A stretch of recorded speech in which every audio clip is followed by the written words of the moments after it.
There is a book I started reading that completely changed the way I think about wealth, and it's not one of the popular titles you always hear about. It's called the Almanac of Naval Ravikant, and if you've never heard about him, he's someone who spent years thinking deeply about money, freedom and happiness. I just finished the first half of the book, and some of the ideas are already shaping the way I want to build my future. And since I'm still early in my wealth journey, I like to share lessons that hit me the hardest. But there's one idea especially that completely changed the way I think about wealth, and once you hear it, you can never look at the money the same way again. Okay, if you want a quick overview, here's what the wealth part is about. It's about building wealth, it's about building judgment, and all the little things in between. Now, I'll also mention that you can download this book for free. Just search for Almanac of Naval Ravikant and you'll be able to find it on Naval Ravikant's website. It's absolutely for free. If you want to get the PDF version, if you want to get the physical version, I think you can get it for some money on Amazon. First of all, I think this was very interesting, the timeline of Naval Ravikant. I think it's important for us to see something like this because we can compare it to ourselves, but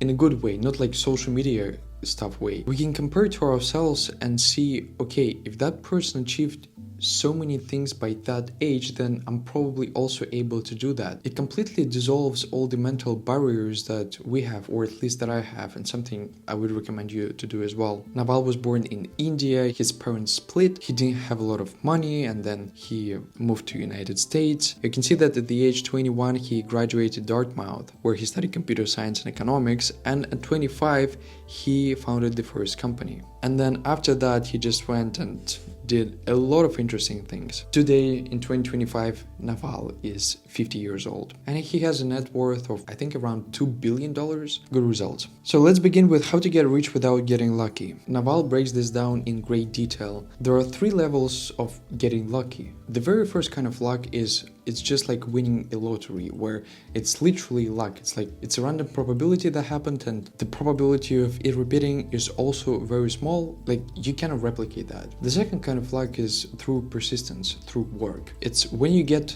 more lucky with the more work you do, the more persistent you are, the more consistent you are. And the third kind of luck is spotting the luck. Spotting the luck is, let's say, when you see an opportunity when nobody else is seeing, and then you can really utilize that opportunity. So that's in terms of the luck. I think it's also interesting to think about the hard work. You don't necessarily want to work hard or work many hours, because Naval gives a great example of working 80 hours per week as a waiter, but that's not going to make you wealthy or rich. Hard work is important.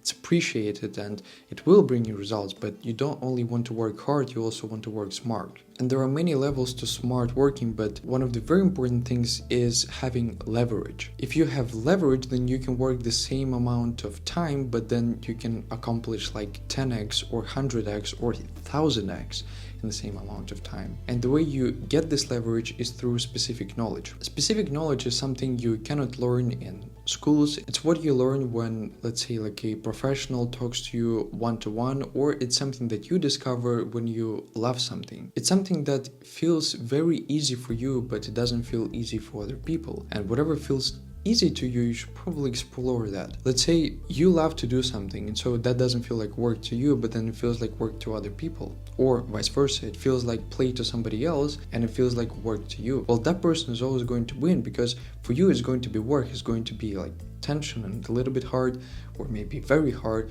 and for the other person, like they feel nothing because it's play to them. It's like that's what they love doing, and so they can be doing that 24 hours a day. You will not be able to do that because it's hard for you. So it's extremely important to understand that do what feels like play to you, but work to others. If you are into movies, if you are into social media, if you are into cooking, you should most likely do that, and you shouldn't just listen to other people who share their opinion, for example, like our parents usually do, like sharing their opinion on what we should be doing. Although, what is the should? Like, what should? You should not.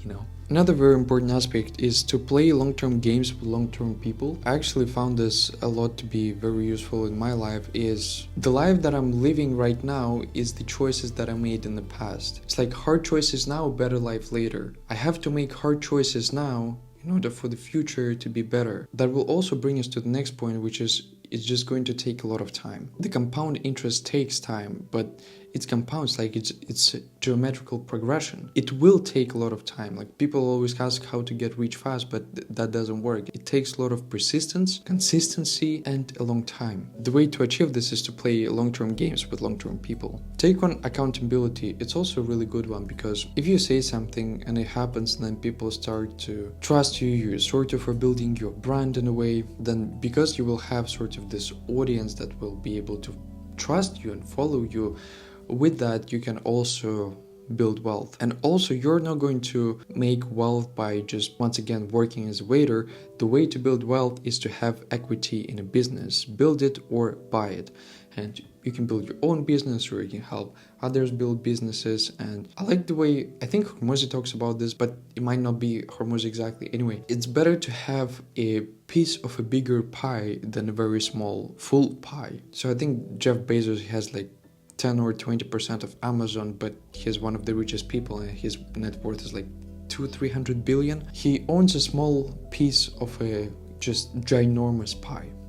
That's one of the ways to do it. Getting paid for the judgment as well is something very interesting to think about. Naval gives an example of somebody who's right 70% of the time or 80% of the time. The 10% difference, if we're talking about big companies, like if you get 10% more right, that 10% improvement for the company is going to be ginormous. So instead of getting paid, let's say, $1 million, you can get paid $100 million just because you get right 10% more. Prioritize and focus. Actually, this reminded me of something I heard in Tim Ferriss' podcast, which was, it's interesting that we have the word priorities, but that doesn't make sense, because the word priority, if we take a look at the initial meaning of that word when it was created, it's the only one, it's the most important one. So we cannot have priorities, we have to have a priority. The way I understand this is you have to basically say nothing to everything aside from your number one priority. You have to make a decision and do that one thing only. You have to do it for a long time. And you might have heard about this. It's like, how do people get rich? They don't get rich by doing more, they get rich by doing less. So they have to say no to more things, and then they have more time to do the only thing that matters. And then once they do it for a very long time, they get really good results with that, and that's how they get rich. Also interesting thing here,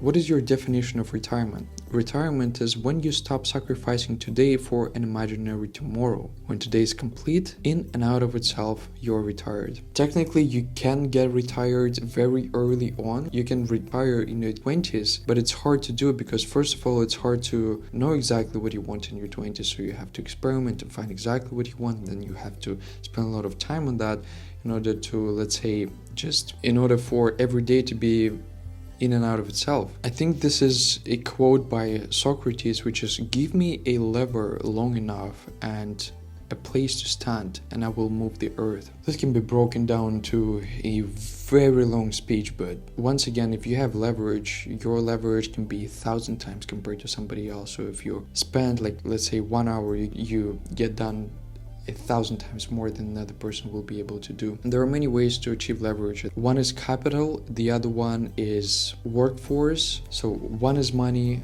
the other one is people, and the third one is code or media. And it's also interesting because code or media, like with code, you don't have to have capital or people working for you, because with code, it's like you can just do it on your computer. And with media, it's like social media. How many influencers do we have who just have a tiny team, but they have an enormous influence, and it's just like one person, but enormous influence with social media. So that's how you can do it. I really liked collecting mental models. The concept in a way is easy, and I would say all the concepts are easy because it comes to the mental models. Instead of you remembering, let's say, fancy hard words, you should rather know the base idea of something. And Naval talks about, in many ways, you should be able to explain the idea in many different words, then you understand the idea. But if you just remember specific words, you just use a lot of those words. So if you hear anybody talk with like this super hard vocabulary that's super hard to understand, then those people likely do not understand the simple meaning of the idea. They just know the fancy words, but they don't know the idea. So it's good to collect mental models, these just super simple ideas, and just understand those ideas. And there are many ways to look into this. He talks about evolution, talks about inversion, complexity theory, economics, principal agent problem, which I thought was very interesting as well. So the principal agent model is, let's say somebody works for you, but they have a different view of the world, of their interests. So for example, as an owner of the business, you want the business to make as much money as possible, but for, let's say, a manager, let's say, wants stability, and so they might make a decision slightly different for what the owner would want to do. This is the principal agent problem, when the principal wants one thing but the agent wants the other thing. Or let's say I ask the employee to go and buy ice cream. My favorite ice cream is, let's say, chocolate, but their favorite ice cream is strawberry. And they will get the strawberry ice cream even though I was wanting the chocolate one. There are many solutions to go about this. For example, like the contracts and giving specific bonuses to these people. So let's say they need to achieve a specific thing that the principal or the owner wants to achieve, and then they get their bonus so that they're incentivized to achieve the same goal as what the owner wants to achieve. Compound interest, also super interesting. You can Google this and easily find this, but here's a quick example. Let's say you're earning 10 cents per year on your $1. The first year you're going to make 10 cents and you'll end up with $1.10. The next year it's going to be $1.21, then $1.33, and it keeps adding on itself. If you're compounding at 30% per year for 30 years, you don't just end up with 10 or 20 times your money, you end up with thousands of times your money. It takes time, big results. I liked falsifiability. It's kind of hard for me to understand, but if you want to improve your brain, I recommend you looking into that. Also, if you cannot decide, the answer is no. Should I marry that person? Should I take this job? Should I buy a house? Should I move to this city? Should I go into business with this person? If you cannot decide, the answer is no. And we have to understand that there's a ton of options all the time. We live on a planet with over 7 billion people, and we're connected to everybody on the internet. There are hundreds of thousands of careers available to you. There are so many choices, and the same with people, with houses, with cities, with business partners. Long story short, if you're not excited about this, the answer is no. Naval has an amazing quote, which is, read what you love until you love to read. Read what you love until you love to read. So interesting, it hurts my brain. Books have an incredible amount of wisdom, and a tip by Naval is, if you're trying to understand a concept that's modern, you should read a modern book about this. But if you're trying to understand a concept that's been around for a long time, you should read books that have been around for a long time, because those books have gone through generations and generations of editing and improvement. And if you want to learn the basics of just human psychology, human connection, the way things work, you should read books that have been developing for a long time by philosophers. But if you want to learn how to fly a plane, you should read something modern. So this has been the first part of the Almanac of Naval Ravikant. Hope you found a lot of value into this. If you did, then I recommend you watching this video here. So go ahead and click on it.